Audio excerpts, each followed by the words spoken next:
tip is, if somebody has blue eyes or greyish coloured eyes, you do cool colours. If somebody has green and gold and brown eyes, they should have warmer colours. The whole skin tone thing, to me, is really irrelevant. The only time you get into problems with skin tone is if you go over 2 levels lighter or 2 levels darker.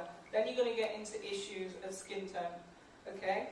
So, what I believe is, if I'm going more than 2 levels lighter and skin tone is an issue, then I would make sure around the face is the colour the client should wear, or the model should wear. So that I'm keeping around the perimeter what her skin tone should be, 2 levels lighter, 2 levels darker.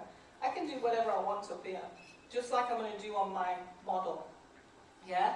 So on her I'm doing yellow, copper, I'm doing cool colours, and I'm doing warm colours on the same hair. Yeah? So, but I've moved it back so it's not on the face. So that's what I believe in eye colour and skin tone, but I do look at it to see where I should be going. If for some reason I have somebody who has warm brown eyes and they want to have a pink colour, which is cool, then maybe I'll put a copper and a pink together, 1 copper slice, 1 pink, and then I've got away with it. See how that works.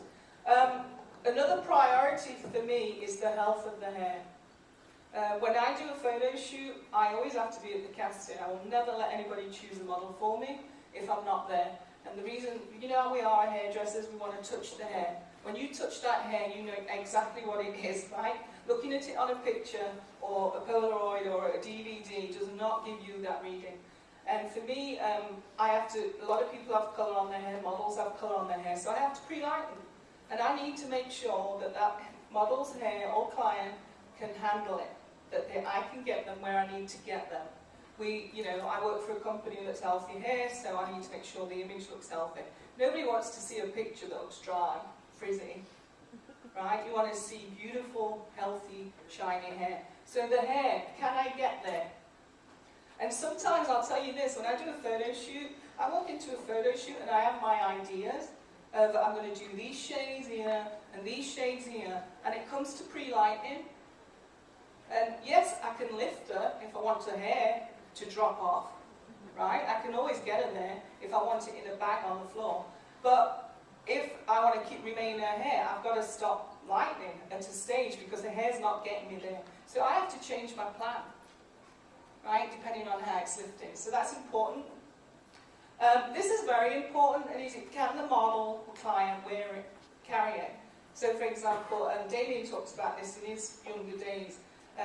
You do this beautiful colour on a client or a model, and she gets up and walks, and she just isn't that type of person, right? So maybe you've done something fun, but she's a classy person, or maybe you've done something classy, but she's more of a fun person. So that's really important. Can that model carry the look you're going to deliver?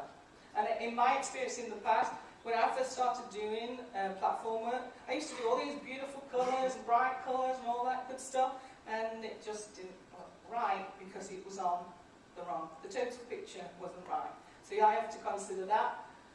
I think it's very important whether I'm doing a model or a client, the maintenance of the colour.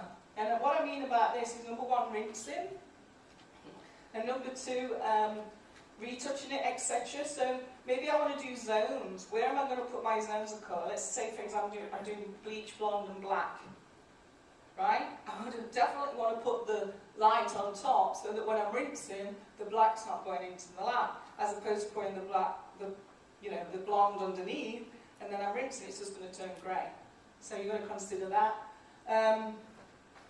What do I mean? Oh yeah, my end result. What is my message? What is my inspiration? First you have to be inspired to create, and then I always have a message. My message today is you can do vertical or you can do horizontal. It's your choice. Because you know what? This head of hair or that head of hair you're working on is a canvas, and you're the artist.